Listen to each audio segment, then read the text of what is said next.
किसान भाइयों, अभी तक आपने खेती से जुड़ी हुई कुछ उपयोगी जानकारियां देखी। अब लेते हैं एक छोटा सा ब्रेक, जल्द ही लौटेंगे और कार्यक्रम में आगे भी है खेती बाड़ी से जुड़ी महत्वपूर्ण जानकारियां, तो बने रहिए हमारे साथ।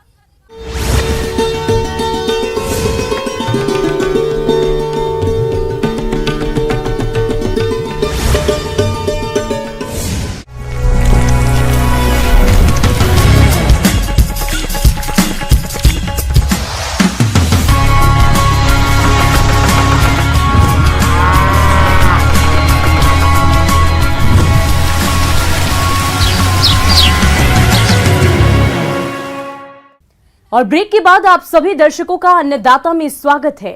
चलिए अब रुक करते हैं अगली कड़ी की ओर।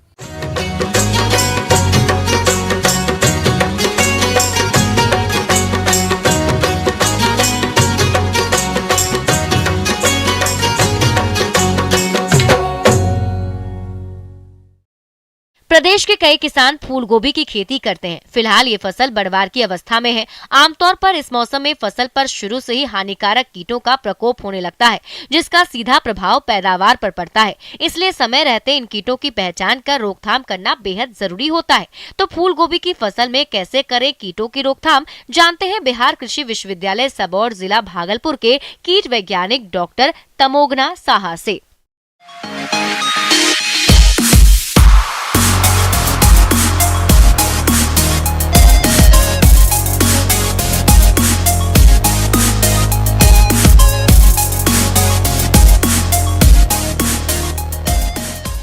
शुरू में जब हम लोग फूल गोभी और बंदा गोभी लगाते हैं, उस समय जो कीड़े जो लगते हैं उसमें से प्रमुख 4 प्रधान कीड़े हैं। शुरू में जो लाही जिसको बोलते हैं, डायमंड बैकमॉथ, आप लोग सब जानते हैं। तीसरा जो है एक कहते हैं टोबैको कैटरपिलर, ये भी डैमेज करता है, किंतु इन तीनों के हिसाब से ये थोड़ा सा कम डैमेज करता है। फूल गोभी में मुख्य रूप से लाही, गोभी मक्खी, हीरक पृष्ठ कीट, तंबाकू की सूड़ी आदि कीड़ों का प्रकोप होता है, जो कि फसल की बढ़वार और उत्पादन को प्रभावित करते हैं। माहू कीट ये छोटे आकार के हरे पीले पंखदार व पंख विहीन कीट होते हैं। इस कीट के शिशु एवं वयस्क दोनों ही पत्तियों से रस चूसते हैं, जिससे पत्तियां पीली पड़ जाती हैं। उपज का बाजार मूल्य कम हो जाता है। माहू अपने शरीर से मधु रस उत्सर्जित करते हैं, जिस पर काली फफूंदी विकसित हो जाती है, जिससे पौधों पर जगह जगह काले धब्बे दिखाई देते हैं। इस कीट से लगभग 20 से 25% तक नुकसान हो जाता है। अब आते हैं इनका मैनेजमेंट हम कैसे करें। मैनेजमेंट हम 2 तरह से बताएंगे, एक ऑर्गेनिकली कैसे आप मैनेजमेंट कर सकते हैं और एक केमिकल। पहले हम बताना चाहेंगे ऑर्गेनिकली। ऑर्गेनिक मैनेजमेंट में हम शुरू में हम लोग गोबर और गोमूत्र 1 लीटर गोबर और 5 लीटर गोमूत्र एक जगह पे हम उसको इकट्ठा करके उसको अगर 10 दिन तक उसको हम चलाते रहे, चलाने के बाद उसको जो सीप जो है जिसे हम छाकनी बोलते हैं, उससे छान कर हम उससे जो लिक्विड मिलेगा 5 ml प्रति लीटर पानी में घोल करके अगर हम छिड़काव करते शुरू से, तो हमारा ये कीड़े का आक्रमण शुरू से बहुत हद तक हम कम कर सकते हैं। दूसरा हम ऑर्गेनिकली कैसे कर सकते हैं, हमारे जो गांव में नीम की पेड़ है 5 ml 1 लीटर पानी में अगर घोल करके आप छिड़काव करते हैं, उसी से भी आपको बहुत हद तक कंट्रोल मिल जाएगा। ये छोड़ के भी हम क्या कर सकते हैं, जो बाजार में देखिएगा पीला कलर का कागज मिलेगा, कागज का दोनों साइड गोंद और ग्रीस का लेप लगा दीजिए।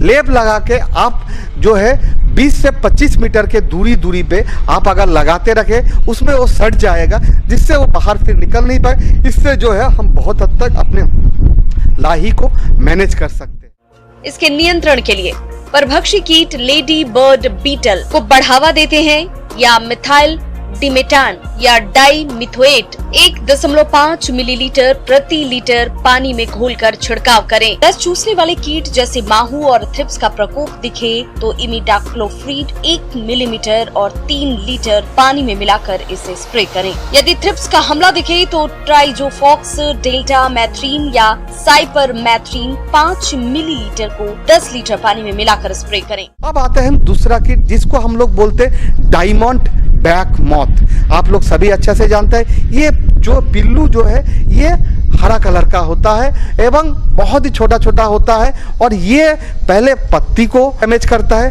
पत्ती को छेद करता है। बड़े हो जाते हैं जब पिल्लू तो ये फिर पुराने पत्ती को भी नहीं छोड़ता, पुराने पत्ती को भी वो कंप्लीटली डैमेज करता है। और ये सिर्फ पत्ती को ही नहीं, जो हमारा कैबेज का जो हम लोग खाते हैं, जो इसको हम लोग बोलते हैं हेड बोलते हैं, कॉलीफ्लावर जिसको हम लोग कर्ड बोलते हैं शुरू, उसको भी वो नहीं छोड़ता, उसको भी वो कंप्लीट डैमेज करता है। इसके लिए भी फिर हम ऑर्गेनिकली और केमिकल मैनेजमेंट के लिए बताएंगे। ऑर्गेनिकली जैसे हम बताए थे, गौमूत्र और गोबर दोनों का जो है आप मिक्सचर बना लीजिए, फिर 5 ml 1 लीटर पानी में घोल करके छिड़काव करें। इस कीड़े के लिए अगर हम मस्टर्ड, जिसको हम सरसों के नाम से जानते हैं, 2 रो गोभी व कॉलीफ्लावर, 1 रो मस्टर्ड, ऐसे करके अगर लगाते हैं तो क्या होगा, मस्टर्ड में जाकर वो अट्रैक्ट हो जाएगा, जिससे हमारा गोभी जो है बच जाएगा। इसके नियंत्रण के लिए अंडे के समूहों को एकत्र कर नष्ट करें। Nuclear polyhedrosis virus 250 LE hectare का छिड़काव करें।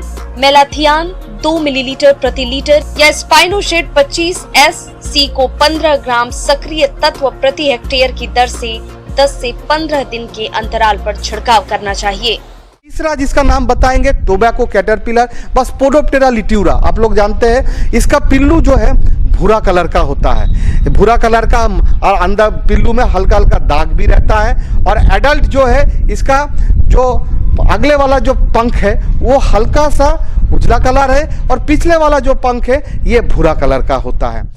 तंबाकू की सूड़ी के वयस्क मादा कीट पत्तियों की निचली सतह पर झुंड में अंडे देते हैं। 4 से 5 दिनों बाद अंडों से सूड़ी निकलती है और पत्तियों को खा जाती है। सितंबर से नवंबर तक इसका प्रकोप अधिक होता है। इन कीड़ों के रोकथाम के लिए नुआक्रान, रोगर, थायोडान किसी भी कीटनाशी दवा का 1.5 मिलीलीटर पानी की दर से घोल बनाकर आवश्यकता अनुसार छिड़काव करना चाहिए। बायो में जाए, बायो में इसके लिए एक अच्छा दवा है जिसका नाम है SLNPV।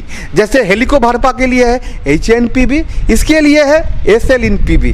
SLNPV का जो है 2.5 से 3 ग्राम प्रति लीटर पानी में घोल करके आप छिड़काव कर सकते हैं।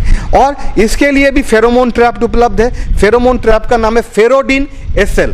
इसका भी 12 ट्रैप प्रति हेक्टेयर के दर से आप लगा सकते हैं, जिससे बहुत हद तक जो है पिल्लू का जो है आक्रमण कम हो जाएगा। अगर बहुत ज़्यादा हो जाए तो जैसे हम कोराजेन का नाम बताए, कोराजेन का भी इस्तेमाल आप कर सकते हैं। अगर हम IPM integrated pest management follow करें कैबेज कॉलीफ्लावर में तो कैसे करें, शुरू से हमको बीज शोधन करना पड़ेगा।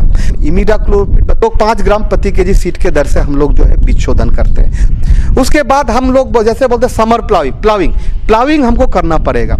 वो जो है सनलाइट के अंदर एक्सपोज हो जाएगा, जिससे हम बहुत हद तक उसको कंट्रोल कर सकते हैं।